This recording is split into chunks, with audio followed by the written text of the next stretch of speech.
radio station where we're the home of hip hop and R&B. And nobody knows what the hell hip hop is or R&B. Right?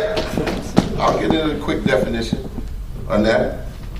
We want things to change, and that's why I tell people, I said, you know, revolution means change. You want things to change. You want to be progressive in your change. You want to also adapt to your surroundings. You want to progress your surroundings. Simple as that. In a world where human beings are being reduced to 140 character book-faced twidiots, people who say that they love things that they cannot define, how do we make this change? Well, we know some things that's old school that just ain't never gonna, should change. It's like character.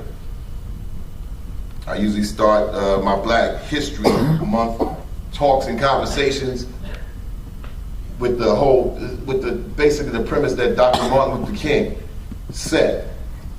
He basically said he wanted his children to be recognized by their character instead of their visual characteristics. That's very important. And you know, it ain't about how somebody look. We're in a day where everybody worried about how somebody look. And that is backwards to what Dr. King was talking about. How you look should be, all right, okay, you can get neat and get your whole look on. But you know, we got the designer outside, but who the hell is designing your insides? You got just the outside is just glowing and shit. And the inside hollow as hell. You gotta work harder on your insides than your outsides. But we're in a time where even if you look at TV, it ain't your fault. Y'all 18 to 22. Y'all been looking, all your lives, you've been looking at, excuse me, y'all, excuse my language, there'll be a couple words that be like shrapnel up here. And I'm getting sloppier with my language, so forgive me. Maybe because I'm trying to rush this in an hour to get these points across. But forgive me on this. But 18 to 22 years of your life, you've been looking at idiots on TV. For 18 years, you've been looking at people older than you make excuses for being assholes. True or false? True. So the last thing you want to hear is them blaming you for being a dysfunctional generation. You ain't seen no leadership hardly from people on TV, entertainers, athletes been acting the fool for the last 20 years, and that's most of y'all's life. My daughter's right there, she could co-sign. I may have to make sure that when she comes in the car, I can't, I might want to play something that's bumping, but if it got crazy curses in it, she's 10 years old, you know what? I'll be like, you listen to the Four Tops. Sorry. She knows those songs today. I had to make a decision. I said, the older people were acting so much a fool the last 20 years that, those are the patterns that, as far as entertainers and athletes and all that, a lot of people say, well, hey, they acting that way, so I can act that way too. But once you go to college and once you elevate yourself in school, you start realizing, like, am I doing something wrong? Because this person made millions of dollars, and here I'm busting my ass trying to get an education, spending hundreds of thousands of dollars. Kim Kardashian made $10 million last year for doing fucking what? Right? $10 million. My biggest question is, like, I know what Kim Kardashian look like, but what does Kim Kardashian do? Well, she's hot. VIP. Many of y'all go to clubs and try to get in clubs, and when you go in the club, right, you see what? The VIP section. I thought the VIP section was people that paid.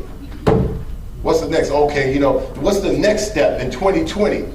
Many of y'all younger brothers and sisters, what's the thing with VIP? Oh, we just have the remains of Jimi Hendrix in the corner of the club. That's why we got a packed club tonight. We got the remains of Pop. And, they got all the canisters over there, but this shit is popping, right?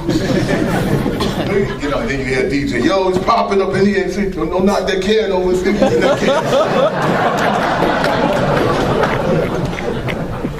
You gotta pull the brakes. Y'all college students, y'all gotta pull the brakes when y'all see, dumb shit for real.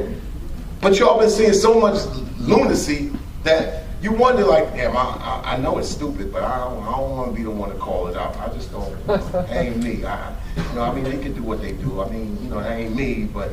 So you keep seeing more and more stupid things, and then people start asking you your opinion, and you start looking around and wondering, I don't want to be the one to come out like I'm hating. Okay, you're not hating. But how can you not have an opinion that's not loving you back? There's a lot of BS out there, like, okay, women are treated like garbage, so you can't hate on that?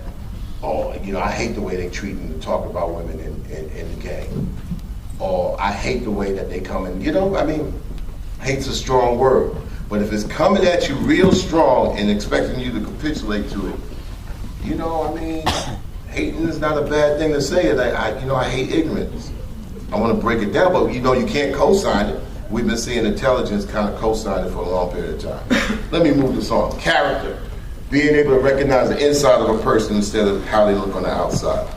Remember, Brian Gumble has his TV show, and he once was talking about how this athlete had just acted a fool. And he said, you know what? You can be a character and influence a few people, or you can have character and influence millions and progress millions. Progressive, once again, that's something. All right? Some things just don't play out. Things that your family been saying for the longest period of time, whatever family that you've had or whatever, there's always been some kind of older head that said something. There's a watch who you hang out with, watch your friends. Advice, it will come from all different places. Some of those things don't play out. Dumb questions, well, there's no real such thing as a dumb, stupid question, really. Because, you got to get an answer somewhere. Let's not have, don't have the magnifying glass on you so much where you think you're so much in the middle of the scene that you can't give a solid answer on what you think as a human being. You're here at college to be able to form that opinion and form that thought. Let's get to the reality section of this rat race reality thing. Like I said, 76 countries, 71 world tours, the name of hip-hop, what it is, all right? I wrote a letter in Cape Town addressing the lack of infrastructure, and I put it on allhiphop.com. I sent it to my man Davey D and Chuck Creekman. And I didn't go in on any artists. I went on the lack of infrastructure in rap music and hip-hop. Sloppy. From the DJs to the writers, just sloppy. Now, artists aren't really sloppy. They're going to do their thing. They're going to make, when they making 10 cuts, they in the studio for a year working on their thing even. But sometimes journalists get sloppy where they don't even form their own opinion and they got to go with it because it's a popular decision, a popular opinion. I tell people, I say, yo, man, if you really know about this thing, give an honest opinion and don't worry about riding no wagon. And I just think that compared to the rest of the world, as I was writing from Cape Town, I went on the lack of infrastructure. I called it a pimp-structure. All right? And then people were saying, oh, I'm old and bitter. I said, number one, I am old. Okay, thank you. Black man turns 50. I salute that. That's an achievement. You think I'm going to turn 20 and all of a sudden, oh, well, here I am. I'm like, no. Matter of fact, I hope to get to 100. But what kind of letter you think I'm going to write from Cape Town, South Africa? Huh? Writing back into the United States of America. Every time I leave the United States and I come back in, I got to go to IQ rehab. Sorry. Everywhere around the world, I said if this was an Olympic, if the Olympics were in rap music and hip hop, United States wouldn't get the gold, they wouldn't get the silver or the brass because everybody else is surpassed, caught up, and they refine their skills in every single aspect. Now, they might not be on American TV or American radio, Waka Waka, whatever, but let me tell you, as far as the art form, they are, man, let me tell you, when you go to Africa, the 51 nations, 52 nations in Africa, because a few of them are fragmenting in different parts, everything's about language. You want to talk about, they got super MCs that can spit 4 languages at the same time and braid them like hair. You hear me? Then they got, in South Africa, they got the click, so they got the rhythm where they got, when you talk about Africa, you talk about dialect and language. That's the root. Rhythm, dialect, and language, that's the African thing. So whether you go to Sierra Leone, whether you go to Senegal, South Africa, Gabon, you're going to Kenya, yo, man, cats is doing it. That's just rapping, that's just rhyming. So, and when you talk about moving the crowd, if you speak English and you go to a crowd that only know French, how much moving you gonna do? Oh yeah, we got beats. Like them beats ain't available in every damn body. Come on now. They've been collecting records for the last 50 years and know, yeah, Isaac Hayes recorded for Stax. The DJs around the world, man, they got the big collect. Come on, they got the craze and they got everything on their iPod just like you. They got I got 20,000 joints on my Serato. Yeah, do it. And I got other joints and other rhythms and other musics. So the DJs and turntablism is at a high level too.